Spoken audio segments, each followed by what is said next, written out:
बिस्मिल्लाहिर्रहमानिर्रहीम। आप सबको अस्सलाम वालेकुम। आज जिस फ्रेगरेंस के बारे में हम बात करेंगे इसके ब्रांड का नाम है एम्बरक्रॉम्बी एंड फिच और इस स्पेसिफिक फ्रेगरेंस का नाम है फर्स्ट इंस्टिंक्ट। इससे पहले बताता चलूँ, ये जो एम्बरक्रॉम्बी एंड फिच है ये एक डिज़ाइनर ब्रांड है और इसकी ऑलरेडी दो फ्रेगरेंसेज मैं यूज़ कर चुका हूँ, जिसमें एक फियर्स कलोन है जिसको जेरमी भाई ने हमारे बहुत ज़्यादा हाइप दी और बहुत सारे लोग इसको इस्तेमाल भी करना चाहते हैं और मैंने इसको रिसेंटली ही इस्तेमाल किया और मुझे लगा कि वाकई ज़बरदस्त फ्रेगरेंस है ये, ठीक है। और जो नेक्स्ट फ्रेगरेंस इसकी मैंने इस्तेमाल की वो थी ऑथेंटिक। वो भी एक अच्छी फ्रेगरेंस है, ज़बरदस्त फ्रेगरेंस है। लेकिन आज जिस फ्रेगरेंस के बारे में हम बात करेंगे ना, उसका नाम है फर्स्ट इंस्टिंक्ट। इसकी बॉटल बहुत ही डिफरेंट सी है, ज़बरदस्त सी है। आप देखें, ये इसका फ्रंट है बॉटल का और इसका जो फ्रंट है वो अगर आपको थोड़ा सा नज़र आए, ये लाइट्स की वजह से नज़र आएगा, ये इवन नहीं है। ये बहुत ही इसके ऊपर बड़ा अनइवन सा इसका स्ट्रक्चर है। ये साइड स्ट्रेट है, इस साइड पे स्टिकर लगा हुआ है जिसके ऊपर इसका पूरा नाम लिखा हुआ है एम्बरक्रॉम्बी एंड फिच फर्स्ट इंस्टिंक्ट। बाकी फ्रंट पे भी आप देख सकते हैं अनइवन सा स्ट्रक्चर है और इस साइड पे भी आपको बाकायदा हाथ लगाने से फील होता है। और जो इसका कैप है वो मेटेलिक कैप है, ये आप देख सकते हैं, और सिल्वर कलर का ही इसका स्प्रेयर है, डार्क सिल्वर से कलर का। और बॉटम पे थोड़ी सी ब्रांडिंग वगैरह लिखी हुई है और इसकी क्वांटिटी लिखी हुई है विच इज़ 100 ml, ठीक है।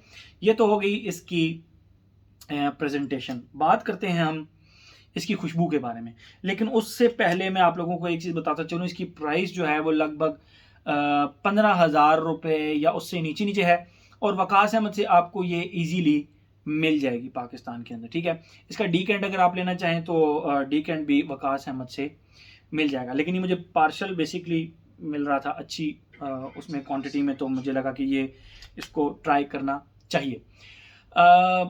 मैंने जब ये फ्रेग्रेंस ली थी तो मुझे इससे इतनी ज़्यादा उम्मीदें नहीं थी। जब आप, ज़ाहिरी बात है, आप एक कम प्राइस की फ्रेग्रेंस लेते हैं और आप उससे एक्सपेक्ट इतना नहीं कर रहे होते, लेकिन जब वो एक्सपेक्टेशन से ज़्यादा परफॉर्म करे या ज़्यादा अच्छी खुशबू निकल आए तो फिर आप कहते हैं यार ये तो मेरे पैसे पूरे हो गए।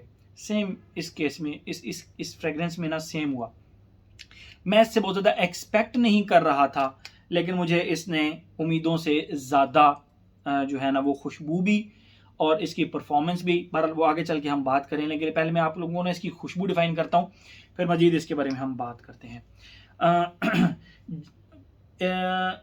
जैसे ही आप इसको लगाते हैं, इसके स्टार्ट में लिटरली आपको इस तरह फील होगा जिस तरह एक जिंजर होता है, जिंजर अदरक।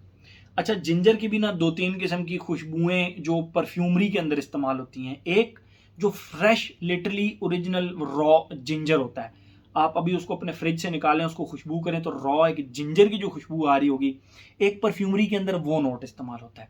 एक जिंजर को स्क्वीज करके उसका जो जूस निकाला जाता है वो ज़रा अलग सी खुशबू होती है, वो ज़रा ठंडी भी होती है और एट द सेम टाइम वो थोड़ी सी, आप कह सकते हैं कि खट्टी खट्टी सी भी होती है और थोड़ी सी मतलब बेसिकली वो फ्रेश कैटेगरी, फ्रेश साइड पे ज़्यादा चलती है। वो जो जिंजर के वाटर की खुशबू होती है, आप जिंजर वाटर की खुशबू भी, मतलब जिंजर का जो जूस होता है उसकी खुशबू से भी आप लोग समहाउ वाकिफ़ होंगे। जो तीसरी कैटेगरी होती है वो जिंजर पाउडर की होती है। और जिंजर पाउडर आप कभी भी किसी ज़ाहिर बात है जिनका किचन के साथ ताल्लुक़ है उनको तो पता होगा कि जिंजर जो पाउडर होता है उसकी खुशबू स्पाइसी भी होती है, खट्टी भी होती है और लिटरली जिस तरह यीस्टी सी खुशबू होती है, यीस्ट की तरह की, उस तरह की खट्टी भी होती है और स्पाइसी भी होती है एट द सेम टाइम। तो इसके अंदर जो जिंजर की खुशबू मुझे फील हुई वो लिटरली इस तरह की फील हुई जिस तरह जिंजर पाउडर की एक खुशबू होती है, ठीक है। तो ये तीनों डिफाइन करने का मकसद ये था कि इसके अंदर जो खुशबू आती है वो बेसिकली जिंजर पाउडर की आती है, लेकिन वो अलोन अकेली नहीं आती। उसके साथ ब्लैक पेपर की बहुत ही फीकी सी स्पाइसी जो एक खुशबू होती है वो भी अटैच होती है, जो कि इसको मज़ीद एक अलग लेवल पर ले जाती है और एक एक आप जिसको कह सकते हैं खट्टी and spicy at the same time, और थोड़ी सी फीकी फीकी भी ब्लैक पेपर्स की वजह से थोड़ी सी फीकी फीकी भी खुशबू इसके अंदर से आती है। ये तो हो गया इसका स्टार्ट। और उसके बाद जो इसका सेकंड फेज जब स्टार्ट होता है तो वहाँ पर अच्छा, इसका जो फेज़ है वो बहुत ही, जो इसकी ट्रांजिशन है वो बहुत ही स्लो है। यानी जो इसका फर्स्ट फेज़ जो मैंने अभी आप लोगों को डिफाइन किया वो और सेकंड फेज़ लिटरली आधा घंटा लगता है उनको मुकम्मल शिफ्ट होने में, यानी फर्स्ट फेज़ को ख़त्म होने में और सेकंड फेज़ को स्टार्ट होने में इतना टाइम कम से कम लगता है आधा घंटा।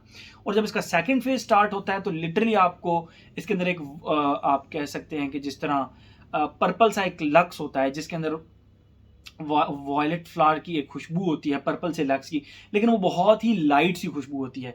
जो मेन खुशबू उसके अंदर आपको फील होगी ना, वो स्वीट पाउडरी सी खुशबू होगी, यानी 80% फ्रंट पे स्वीट पाउडरी खुशबू फील होगी, बैक पे कहीं ना कहीं हल्का फुल्का वॉयलेट फ्लावर की, या आप कह सकते हैं कि पर्पल जो लक्स होता है जो कि सोपी सी एक खुशबू होती है, बेसिकली वो वॉयलेट बेस ही होता है, उसकी जो एक खुशबू है वो 20% कहीं ना कहीं पीछे चल रही होती है, लेकिन फ्रंट पे स्वीट पाउडरी खुशबू रहती है।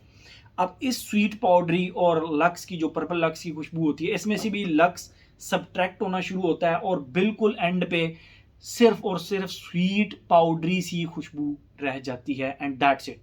उसके बाद इसकी खुशबू इसी तरह चलती रहती है। ये तो होगी इसकी खुशबू। और जब मुझे इसके ये फेजेस मिले, स्टार्ट का phase that was surprising for me कि इतनी कम प्राइस में इतनी अच्छी खुशबू। फिर जब इसका सेकंड फेज आया तो मुझे मजीद वो हैरानी हुई, क्योंकि जो उसका स्वीट पाउडरी सा फेज है और उसके साथ जो मैंने आप लोगों को बताया पर्पल लक्स की एक सोपी सी खुशबू है, मुझे अगेन बहुत हैरानी हुई कि इस कम प्राइस के अंदर इतनी ज़बरदस्त। और थर्ड फेज के अंदर लिटरली जब ये स्वीट पाउडरी सी खुशबू रह गई तो फिर मुझे लगा कि नहीं यार, ये तो एक बहुत ही ज़बरदस्त खुशबू है, कम प्राइस के अंदर बहुत ही अच्छी खुशबू है।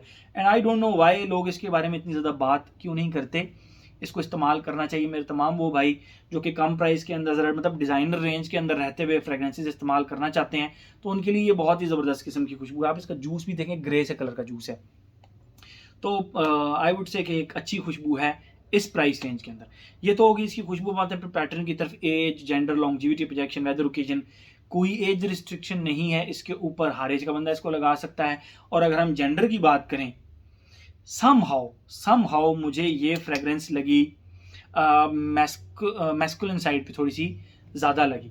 दो के जो इसका मैंने डेफिनेशन की है, जो इसका स्ट्रक्चर है वो समहाउ यूनिसेक्स लगता है, लेकिन मुझे लगता है कि ये मेल्स के ऊपर ही लगे हुए ज़्यादा अच्छी लगेगी बनिस्बत फीमेल के। ठीक है, एज हो गया, जेंडर हो गया। लॉन्जिविटी प्रोजेक्शन की अगर हम बात करें तो decent, very very very decent 8 hours की इसकी लॉन्जिविटी है, जो कि इस प्राइस रेंज के अंदर आज का। बहरहाल ऐसा नहीं है, लॉन्जिविटी प्रोजेक्शन को मैं प्राइस के साथ नहीं करता, मैं खुशबू को अगर प्राइस के साथ कंपेयर करूं तो उसने मुझे सरप्राइज किया। लॉन्जिविटी इसकी 8 आवर्स कर लें और प्रोजेक्शन इसकी 1.5 घंटा, बहुत ही अच्छी प्रोजेक्शन है। ठीक है, और मैं प्राइस के लिहाज से अगर प्रोजेक्शन की बात की जाए तो फिर बहुत ज़बरदस्त है, लेकिन प्रोजेक्शन एंड लॉन्जिविटी आपकी बॉडी केमिस्ट्री पे भी बहुत ज़्यादा डिपेंडेंट होते हैं। एज हो गया, जेंडर हो गया, लॉन्जिविटी प्रोजेक्शन हो गया। वेदर और ओकेजन की बात करें, from my side it's an all season fragrance. और अगर ओकेजन की बात करें, school, college, university, office, anywhere आप इसको कभी भी लगा सकते हैं, दिन में कभी भी आप इसको लगा सकते हैं। रात को शायद रात के वक्त ये फ्रेग्रेंस, मतलब रात के वक्त और बहुत सी फ्रेग्रेंसेज आप ट्राई कर सकते हैं, लेकिन मुझे लगता है कि ये दिन की फ्रेग्रेंस है बेसिकली। ठीक है, तो हर age, gender, longevity projection, weather, occasion, हर एस्पेक्ट इसका हमने कवर कर लिया। तो एक अच्छी फ्रेग्रेंस है, आपको ट्राई करनी चाहिए। ये ब्रांड न्यू भी मिल जाएगी आपको वकास के पास, इसका पार्सल भी शायद वकास के पास मिल जाए, और इसका डीकेंट भी आपको वकास अहमद के पास मिल जाएगा। तो मेरे ख्याल में ये एक ट्राई करने वाली फ्रेग्रेंस है। जिन लोगों ने अभी तक ट्राई नहीं की और जिन्होंने ट्राई की है वो अपना एक्सपीरियंस मेरे साथ ज़रूर शेयर कीजिएगा। तो मेरे ख्याल में हर एस्पेक्ट इसका हमने कवर कर लिया। तो ये जी एम्बरक्रोम्बी एंड फिच का first instinct. Thank you so much.